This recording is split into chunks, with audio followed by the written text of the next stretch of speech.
I'm George. And I'm Connor. And this is The Bubble Debate.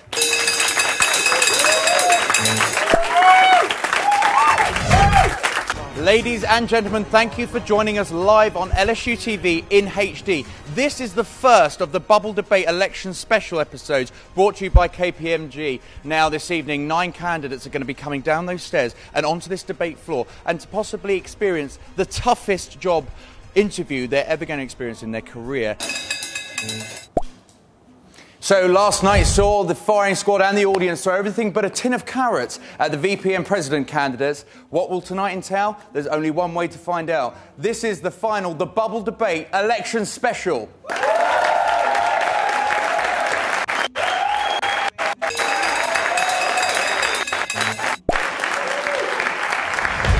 Now, no debate show would be complete without interaction from you lovely people at home and this ugly bunch in the audience. So, to ensure that happens, we have Mr. Joe Linsky over there in the audience. He's usually more at home in a football commentary box, but he's here this evening on the debate floor to cater for your needs. Joe, how are they looking over there?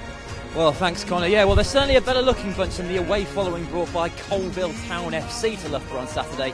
But tonight what matters is their take on the executive elections 2013. Yes, they've come from Forest Road to Faraday, from Butler to Bilmo, from the Purple Onion to the Orange Tree, to voice their opinions and put the questions that they want to ask to our candidates this evening. Now, anyway, tonight we are broadcasting live from Martin Hall. And what's more exciting than live television, George? what's that, Connor? Live television with a bunch of people that disagree with each other. It seems debating is no new turf for this Smurf. It's Pete Childs. Here to prove he's Rambo First Blood and none of the crappy sequels, it's James Carroll. She may be a rose between many thorns tonight, but she's been known to get a bit thorny on the odd occasion herself. It's Zoe Lloyd. He may think he's the big cheese, but is he just the king of sleaze? It's Jago Pearson.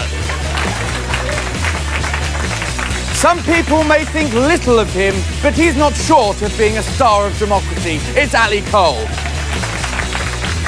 And he may not be a part of the union, but unfortunately for certain exec-elects, he is part of Twitter. It's Chris Carter. What does it actually mean, Pete? Stands for big name on campus. OK, so... James, big name on campus. Does that mean that it is somebody that gets involved, it's somebody that, you know, gets stuck in, or is there another side to it? What's going on? Personally, I think that the BNOCs, as they are people that have become highly involved in a number of different activities, whether they be in the union, in hall life, and I don't think it's a big deal. That maybe on some occasions, if someone's running for a high-profile exec position, other people might be put up because of their profile, because they're in the social elite.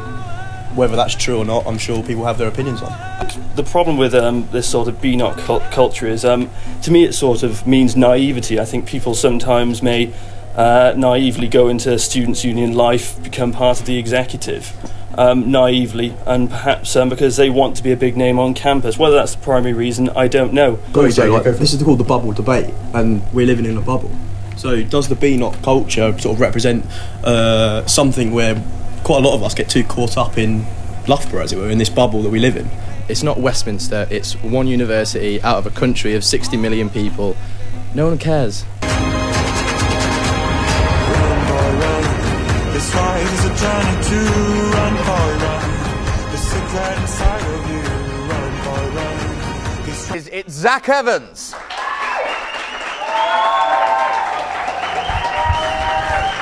Hey, brilliant. So we have our candidates on the stage, and I have also been joined by current VP Finance, Mr. Rory Mitchell. Rory, how are you feeling about this evening? Yeah, I'm really looking forward to giving these two a little bit of a grilling. I've had a read of their manifestos, and well, I'm sure they'll be getting some good questions, if I'm honest. Why have you got a tin of carrots? Why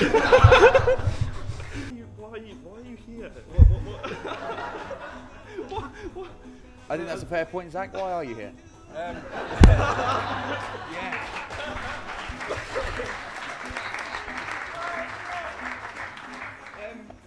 think everyone knows why I'm here. I've been... Yes, thank you. That's very nice of you. Very nice.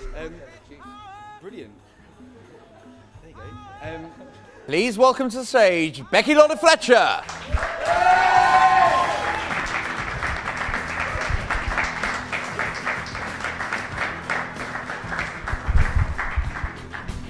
How are you selling? How are you feeling about this evening? I'm a bit nervous. Bit nervous. Yeah. One of the main manifesto points is around postgraduate funding, which I think everyone who's ever considered going into a degree after their undergrad sees as a real problem. It's a real scandal, and it's even, in my opinion, more of a scandal than the £9,000 fees. One of the last candidates, Zach Evans, was quoted as saying that he doesn't want to make any promises in manifesto that he can't keep. Becky, that's exactly what you've done, isn't it? By saying you can do anything about postgrad funding, it's pretty much out of your remit. Okay. I'm looking into thinking about it, basically, talking directly to the different departments and schools and to further heads higher up into the university. I understand it is an idea that is not 100% feasible, but it will be something that can be talked about and debated through different meetings and through different committees. And hopefully I can put the point across and have students that can back up my point and have their opinions, and potentially something will come from it. Well, I'm going to have to start asking the question again about postgraduate funding, because I think this is if I were you, I'd tear this out of your manifesto and bury it, because it's just, I can't remember the exact word that you used, but you said you'd introduce more postgraduate funding. That is not even possible. You know that, don't you? The current VP Welfare and Diversity, Miss Georgie Court. Georgie, obviously it's a baby position. What have you felt coming into the position? What advice would you give these guys? I personally have absolutely loved the role. To Dave, you've been around a lot and you've got a lot of experience, and within each of them I remember you always say that it builds up your own skill base, but you always give something back. Given the amount of positions that you've had, don't you think the most valuable thing you could give back is a seat on the executive?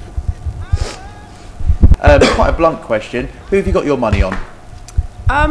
Well, it's Loughborough, so Izzy, being a girl, potentially could have the edge.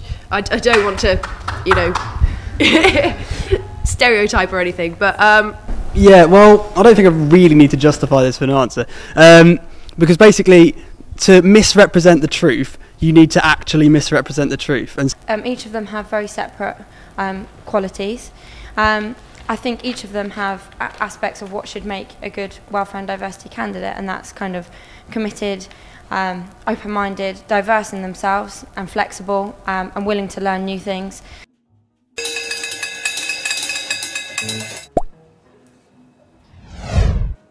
So there it was, all the events from last night, and what an explosive show it was. Now, in the audience this evening is Mr. Ali Cole, current VP Dem and Comms. This is your baby, isn't it, Ali? How proud of you how last night's Bubble Debate show went? I think it was an amazing show. I think LSUTV have worked their socks off, and we saw last night of the bounties of their hard work. It was an awesome show, really good stuff. Welcome to the stage, Paul Nanson.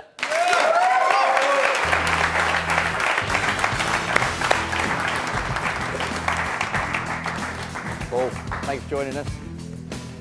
Take up your mic, sir. Thank you very much. Guys, how are we feeling? Finally a contest in rag. How are we feeling about tonight? But Max's predecessor, Sarah Musgrave, has got in touch on Twitter and asked the candidates what do they think is more important, their fundraising total or the student satisfaction?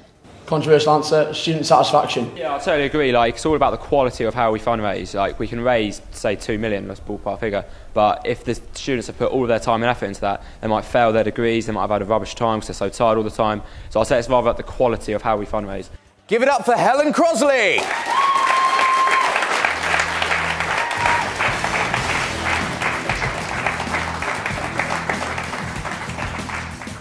That you're talking about the structure of marketing there. That's already in place. How are you going to market media? How are you going to market the great output across Label, LSUTV, and LCR? What are your strategies for doing that? Well, like you've already mentioned, I think social media, you say it's lazy, but I think it's key. The number of Loughborough students that consume social media, that are on social media, I mean, probably every single person in this room checks their Facebook every day, checks their Twitter.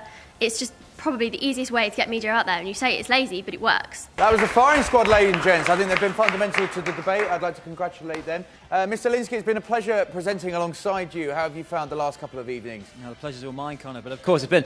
I think when you can compare and contrast these hustings this year to what we've had in the past at Loughborough, I think the amount of people that we've reached this year has been first class, and plaudits must go to Ali Cole for putting on these events and really spreading the word of elections and the student body. Ladies and gents, thank you very much and good night.